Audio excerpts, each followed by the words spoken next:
حضرت ابی بن کعب رضی اللہ تعالی عنہ سے، اور انہوں نے اس کو روایت کیا رسول اکرم صلی اللہ علیہ وسلم سے کہ آپ نے فرمایا ان للوضوء شیطانا یقال له الولہان فاتقوا وسواس الماء یا فاتقوا وسواس الماء۔ وسواس اور وسواس اس کو دونوں طرح پڑھنے کی گنجائش ہے۔ فرمایا کہ وضو کا ایک شیطان ہے جس کو ولہان کہا جاتا ہے۔ اس سے معلوم ہوتا ہے کہ شیاطین الگ الگ ڈیوٹیوں پر مقرر ہیں، الگ الگ کاموں پر ہیں، یعنی تقسیم کار کے اصول پر وہ کاربند ہے۔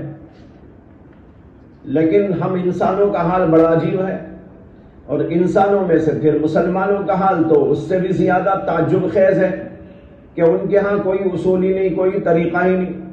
کوئی لگتے ہیں تو سب ایک کام میں لگ جاتے ہیں، اور چھوڑتے ہیں تو سب مل کے ایک کام کو چھوڑ دیتے ہیں، جس کی وجہ سے بہت سارے کاموں میں رکاوٹ پیدا ہو جاتی ہے، بہت سارے کام ہو نہیں پاتے۔ دیکھیے علماء ہی کے طبقے کو، کہ علماء کے طبقے پر بہت ساری ذمہ داریاں ہیں، بہت سارے ان کے کام ہیں، لیکن بہت ساری ذمہ داریوں اور کاموں کو علماء نے چھوڑ دیا۔ کچھ کاموں پر وہ لگے ہوئے ہیں اور بیشتر لوگ اسی میں لگے ہوئے ہیں۔ اس کا مطلب یہ کہ جم غفیر تو اسی میں لگ گیا، حالانکہ اس میں اتنی ضرورت نہ تھی۔ ضرورت اور علاقوں پر اور چیزوں پر اور ذمہ داریوں پر کام کرنے کی بھی تھی، لیکن بہت سارے لوگ ادھر سے غافل ہو گئے۔ نتیجہ ہوا کہ بعض سلسلوں میں علماء کا کام نہ کے برابر ہے، جیسے صحافتی لائن میں ناکام ہو گئے علماء، یعنی اس میں ان کا کام ہی نہیں ہے۔ وہاں پورے کے پورے ایسے لوگ حاوی ہیں اور قابض ہیں جن کو دین سے کوئی واسطہ نہیں۔ بیشتر لوگ ملحد ہیں، زندیق ہیں، یعنی تو بالکل بے دین قسم کے لوگ ہیں۔ ان لوگوں کا اس کے اوپر غلبہ ہے، اور علماء کا کوئی رول صحافتی دنیا کے اندر نہیں۔ اسی طریقے پر بعض اور چیزیں ہیں جن کی طرف توجہ دینی چاہیے تھی، لیکن وہاں پر توجہ نہیں ہو رہی ہے۔ آج کل کے دور کے لحاظ سے میں عرض کروں، جیسے اسکولوں کا کھولنا، کالجوں کا کھولنا، یہ علماء کی ذمہ داری ہے، اس لیے کہ آج کے دور کے اندر الحاد اور ارتداد جو پھیلا ہوا ہے، اس کی روک تھام کے لیے اس سے بہتر کوئی شکل نہیں۔ مدارس اپنی جگہ بہت ضروری، الحمدللہ مدارس کا کام بہت ہوا، اور اب تک اتنا کام ہو گیا کہ اب اگر نہ کیا جائے آگے تو میں سمجھتا ہوں کہ کوئی خاص فرق نہیں پڑے گا۔ بڑے بڑے مدارس موجود ہیں، چھوٹے چھوٹے مدارس موجود ہیں، اور جو مدارس کی ذمہ داری ہے وہ الحمدللہ پوری ہوتی جا رہی ہے۔ درس ہے، تدریس ہے، تحقیق ہے، ریسرچ ہے، بہت ساری چیزیں ہیں، یہ سب ہو رہا ہے۔ لیکن دوسرا وہ جو میں نے نقطہ عرض کیا کہ اسکول اور کالجز کی طرف توجہ، اس کی طرف علماء نے زیادہ توجہ نہ دی، تو یہاں پر وہ لوگ آ گئے جو خود بے دین ہیں، اور انہوں نے نام اسکول کا رکھ دیا اسلامی اسکول، اور وہاں اسلامی اسکول میں وہ سب کچھ ہو رہا ہے جو مغربی دنیا میں ہوتا ہے، جو یورپین اسکول میں ہوتا ہے، جو انگریزی کالجوں میں ہوتا ہے، جو غیروں کی اسکول میں ہوتا ہے، وہی سب کچھ اسلامی اسکول کے اندر بھی ہونے لگتا ہے۔ تو ایسی بہت ساری چیزیں ہیں جس کی طرف توجہ دینی چاہیے۔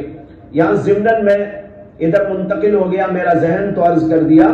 یہ دیکھیے اللہ کے نبی علیہ الصلوۃ والسلام کہتے ہیں ان للوضوء شیطانا، وضو پر بھی ایک شیطان مقرر ہے، یعنی جو بڑا شیطان ہے جس کو عزازیل اور ابلیس کہتے ہیں، اس نے اپنے ماتحت اور اپنی ذریت اور نسل کو بہت سارے کاموں پہ لگا دیا، کسی کو کسی پر، کسی کو کسی پر، کسی کو لگا دیا ہے وضو کے مسئلے میں، کسی کو لگا دیا ہے لوگوں کی نماز کو بگاڑنے میں، اور کسی کو لگا دیا ہے ان کی معاشرت کو تباہ کرنے میں، اور کسی کو لگا دیا ہے لوگوں کی عبادات کو تباہ کرنے میں۔ اس طریقے پر الگ الگ الگ ڈیوٹیاں دے دی۔ اور کچھ لوگ وہ بھی ہیں جو میاں بیوی میں جھگڑا ڈالنے پر مقرر ہیں، حدیث میں اس کا ذکر موجود ہے، ان کا کام صرف یہ ہے کہ میاں بیوی میں جھگڑا ڈالو، روزانہ بس اسی کام پہ نکلتے ہیں صبح سے شام تک، اور کوئی کام نہیں ان کو، کسی کو شراب پلانا ان کا کام نہیں، زنا کرانا ان کا کام نہیں، ان کا کام صرف یہ ہے میاں بیوی میں جھگڑا ڈالو۔ اسی لیے آج کل میاں بیوی کے جھگڑے بہت ہوتے ہیں، اس لیے کہ شیطان ان کے گھروں میں بہت آسانی سے آتا اور جاتا ہے، نہ دعائیں پڑھتے ہیں، نہ سونے کی دعائیں، نہ اٹھنے کی دعائیں، نہ گھر میں داخلے کی دعائیں، نہ گھر سے باہر جانے کی دعائیں۔ جب کچھ بھی نہیں ہے تو شیطان کا ان کے گھر کے اندر آنا اور جانا بالکل دوستانہ ہو جاتا ہے، اور جب دوستانہ آ رہا ہے جا رہا ہے تو جو چاہے کرتا رہتا ہے، بہکاتا رہتا ہے، اور چھوٹی چھوٹی باتوں کے اوپر بڑے بڑے مسئلے پیدا ہو جاتے ہیں۔ تو بھئی ایک شیطان صرف اسی کام پہ ہے، اور یہاں اللہ کے نبی کہتے ان للوضوء شیطانا، وضو پر بھی ایک شیطان ہے، اس کا کام ہے صرف وضو کے مسئلے میں لوگوں کو پریشان کرنا۔ یقال له الولہان، اس کا نام ہے ولہان۔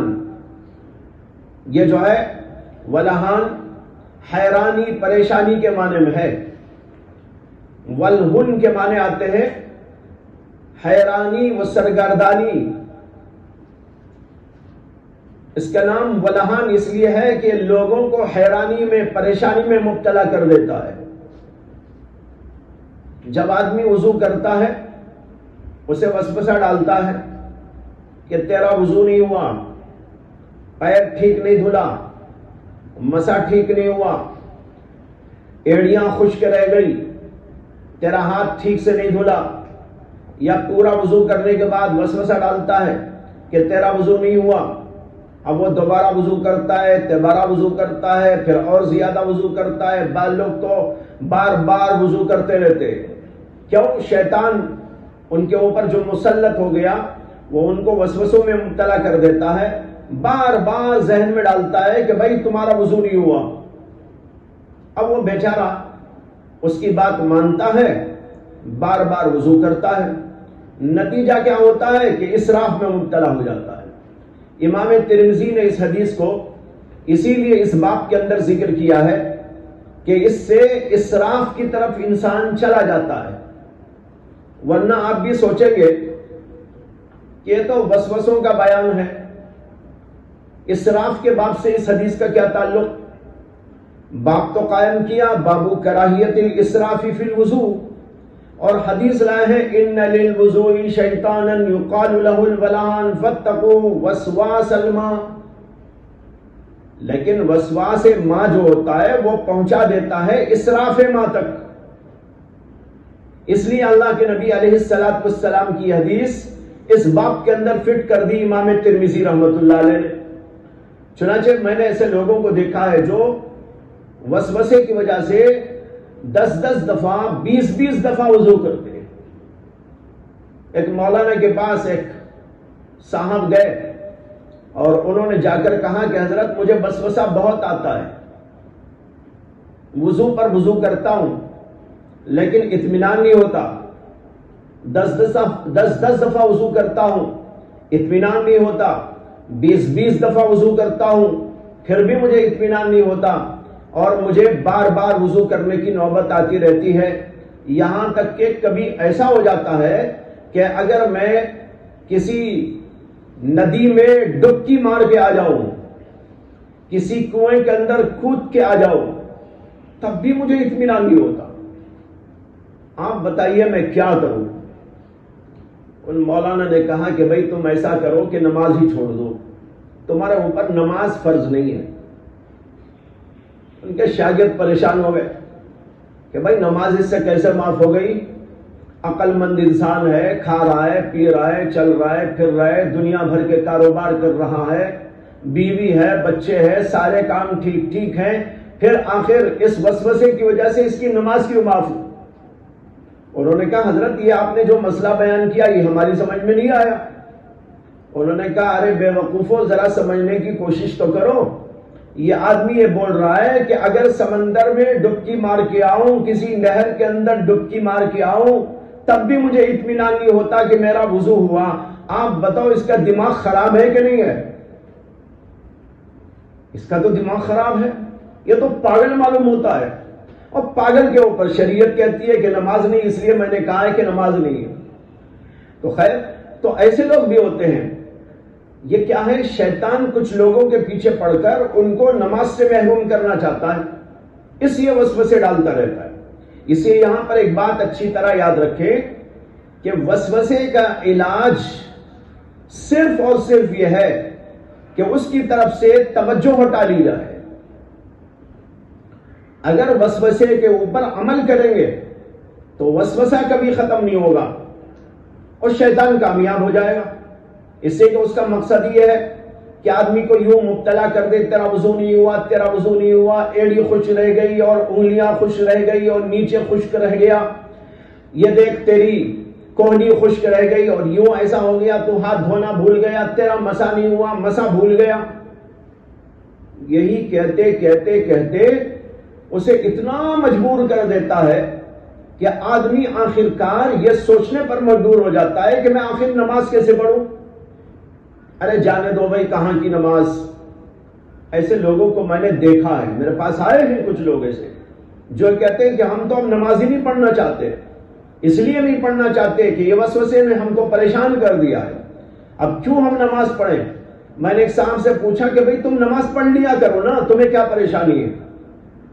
جی بولتا رہے تم پڑھ لیا کرو.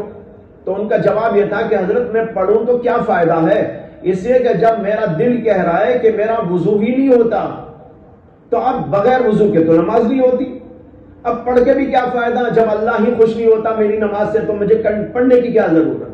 یہاں تک شیطان پہنچا دیتا ہے. یہ ہے اس کا اصل مقصود. اس لیے اللہ کے نبی علیہ الصلوۃ والسلام نے تنبیہ فرما دی، فاتقوا وسواس الماء، پانی کے وسوسوں سے بچو.